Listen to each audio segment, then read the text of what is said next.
Alright guys, TacticalRab back again today. Hope you're doing well and enjoying your day so far. Welcome back to VALORANT News. Some big updates today on Tarik's Pro City. Some rumours emerging that the new Premier mode that Riot are introducing might well spell the end to the Pro City 10-mans that Tarik has been putting together. But also some rumours about the FaZe Clan team, with Rossy now seemingly guaranteed to join that roster for challenges. Very much enjoyed your thoughts in the comments below. Hit the like button if you enjoy. Subscribe if you're new as always. I'd greatly appreciate it. First of all, a big update here from the Squirtle squad. Unfortunately, Squirtle Squad are no longer a thing. They've, of course, got to change their name because Nintendo decided you can't have any fun, lads, and it's got to go. So they've changed their name to the Turtle Troop. Now, it's kind of funny, really, because they changed it to the Turtle Troops, but, of course, troop is already a plural term, right? So troops would imply multiple different troops, if you know what I'm saying. Like, a troop is a group of soldiers or whatever, right? So troops would imply multiple groups of soldiers, which doesn't really make much sense. So people replied and told them this, so they've now changed their account name. So let me look at this.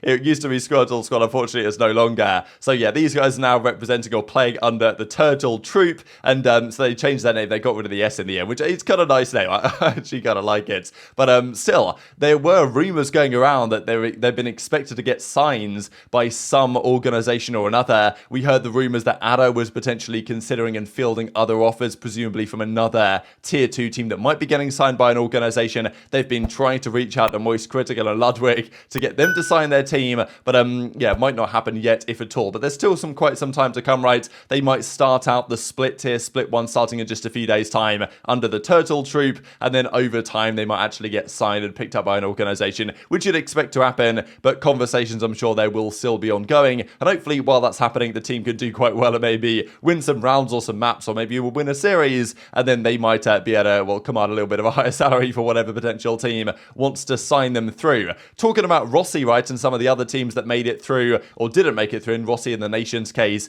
in the qualifier just the other day. Rossy says, I missed the Nation, and the rumor has been there, which team's he going to join? We heard the other day that he was potentially going to join a new roster. There was kind of questions as to which roster that was going to be, and we now believe that it's going to be quite convincingly the guys over at FaZe, because as George Geddes says last night, FaZe Clan are in discussions to sign Rossy. It was funny, really, because Rossy a few days ago announced his free agency, and then about 6 hours later he said, yep, sorted guys, got a team, don't worry about it. And we thought, okay, probably FaZe, just because Neptune was then, I think he was in discussions, and then that then fell through. That wasn't going to be the case anymore. And of course, Rossy was pretty much the highest rated player from the round of 32 onward. So this is the team we believe they're going to be having. babybay is still going to be there. Poised, of course, returning as their iGel. Dicey, Supermen, and then probably now Rossy to round out the team. Definitely an interesting squad, and I'm not really sure what FaZe are thinking, in the sense that a lot of the other top challenger teams, the M80 guys, the Guard, TSM, of course, G2, Shopify Rebellion, everyone has their different opinion on how those teams are going to organize in terms of the tier list, but everyone seems to agree that FaZe are probably going to be at least 6th, if not worse, right? Because yes, they're in Group A, and they did get the automatic invitation. They've got some big name players on their team,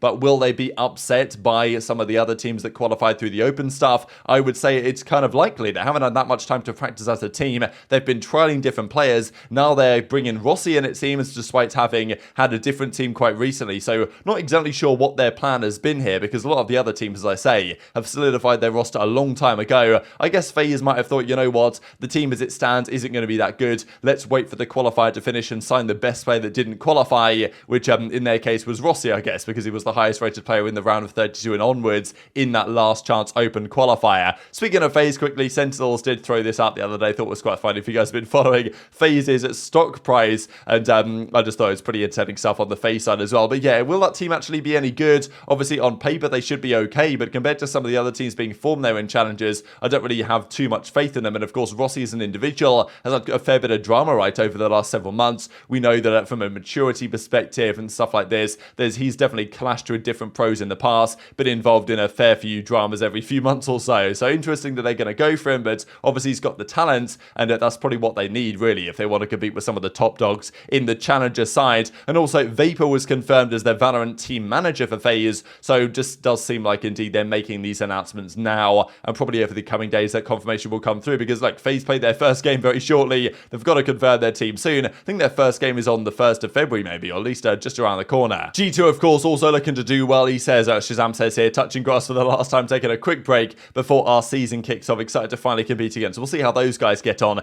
The other big big story though, whether we've got to mention it, and I'll share a clip from Rossy in a second, actually responding to these FaZe rumors in a second. But alongside that, there's been some drama about the whole Pro City stuff. It was actually like 5 years ago, yesterday now, where Tarik won the MVP, of course, of the Boston E-League Major 2018. But speaking of Tarik, he's been setting up the Pro City 10-mans that has been happening over the past few days. There's been some great times here, and of course, we saw Vanity comment on it and other pros comment on it, saying this, okay, parts of this are pretty good, part of it aren't so good, and well, there's some frustrations going on between some of the pros and the state of things. However, the key concern has been, because I think all the pros, you know, all the pros are playing it right, which definitely implies that it actually is a much better system than ranked, despite some complaints that may have been had. Tarik reckons, though, and Ye is also a little bit concerned, that it could get shut down by Riot Games themselves. Now, if Riot was to come through and shut this whole thing down, the argument, I guess, being from Riot that they want to ensure that the pro players are playing their ranked system rather than doing their own thing outside of it, like, look, that'd be a very bad look for them. I don't imagine they'll do that just because the PR would be horrendous. Everyone, like, really appreciates what Tarik is doing here, trying to achieve, addressing a key problem Riot have in their ranked system. You know, obviously the crypto throwing stuff, but also lack of comms. Just the ranked system in general for the top levels isn't particularly good. So some frustrations have led to this 10-mans being created. Riot maybe could shut it down if they wanted to. Seems unlikely though, especially because the real way to deal with this, if you're Riot, is just to fix your actual game, right? Either fix ranked or provide an actual alternative, kind of like what Tarik is trying to achieve. And as Ye says, there is the Premier mode coming soon, which might try and go down a similar line here. How long do you think this 10-mans will last? What might kill it is Riot's like Premier League that's coming out, where it's like more. I'm not sure the exact details, but I know they've been testing it in Brazil. But that might kill it. But in the meantime, I think people will keep playing it because like ranked right now is kind of rough. This is not gonna die unless Riot stops it, because there's no way I'm gonna like kill it. So and if people don't like how I'm running it, or if they're like whatever, then that's totally fine. They don't have to play in it, or they can go make their own thing. But just know that my thing will be better. Wait, oh, you probably haven't that's all right. off. I see. No. So like I said, it's not gonna die. It's definitely not gonna die. I'll say it right here, right now. I'll say it. You guys want me to say it? I'll say it. What's up, Olympus? You guys want me to say it? I need some yeses or nos. I'll say this bitch right now. I'll leak it right now. I don't care. Straight up, I don't care. Alright. I'll say it. George Geddes may be right. He might be. I'm not gonna lie. He might be. That's all I gotta say. He might be right. He might be. We don't know. I guess we'll see. When is the official announcement? It should be a couple days. So this is what Tarik said on the topic the other day, right, where he says, you know, it's difficult to maintain the level of play here with the people invited, and says, you know, best case scenario though, Riot takes over and finds a way to have a similar system integrated. So I guess he reckons things could be better if Riot actually took over here and said, you know what, we're going to sort out something similar, kind of like what FPL and ESEA used to try and achieve. But obviously what Ye was discussing there was Premier. Now Premier is this new game mode which is arriving soon. The idea here is, to my understanding, you can form a team of 5 and kind of like enter tournaments and stuff, play through like a bracket against other teams, and I think it probably could be a cool idea. Whether it accurately replaces what Tarik's 10-mans are trying to achieve, I'm not exactly sure. I believe this new Premier mode, they might be doing an alpha version of it very soon. Maybe the alpha version already exists. I think there's some discussion that maybe in Sao Paulo, the pros will get to try it out a little bit. So definitely, you know, whatever they do with Premier, they've got to probably consider what's happening right now in ranked and the reason why Tarik's 10-mans have taken off as they have, and consider maybe how they can deal with that, or just say, you know what, Tarik are doing a great job, you know, do you type thing, before they can maybe find an alternative down the line. Because a lot of, you know, Counter-Strike, for example, if you want to do what he's doing, you've got to do it through third-party systems, which is basically what Tarik has set up here to make this happen. So Riot have either got to think about that. Hopefully they don't shut it down or anything. But I mean, yeah, Tarik says that unless they do shut it down, he is definitely not going to shut it down himself, and it's not going anywhere anytime soon. Just wanted to mention before we close out the video here, I thought it was kind of interesting. I saw this the other day from the founder of Global Esports, and he was mentioning some of the salaries here. And we didn't talk about the salaries often for some of these players, but just to know that players like Ye are seriously balling, because the Valorant salaries, I mean, esports esports in general, the salaries are pretty crazy and probably won't be able to be too sustainable given the state of things right now. But he reckons here that these are kind of the numbers in NA and Europe compared to, like, okay, let's say what they're playing their teams in the APAC region. The salaries in the other side are pretty absurd, right? Given you got to pay 5 guys these type of salaries. So this is on a monthly basis, right? So in Europe, he reckons the average salary is something like $10,000 to $12,000 a month per team,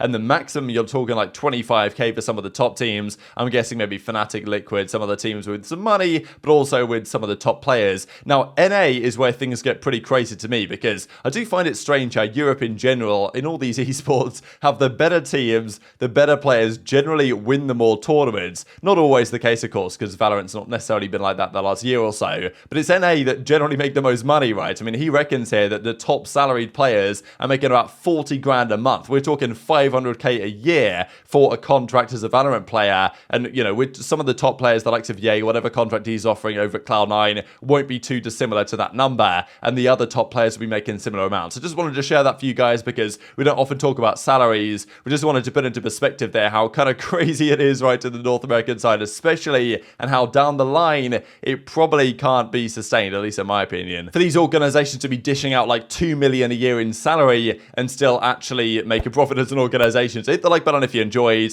subscribe if you're new, take care, and I'll see you next time.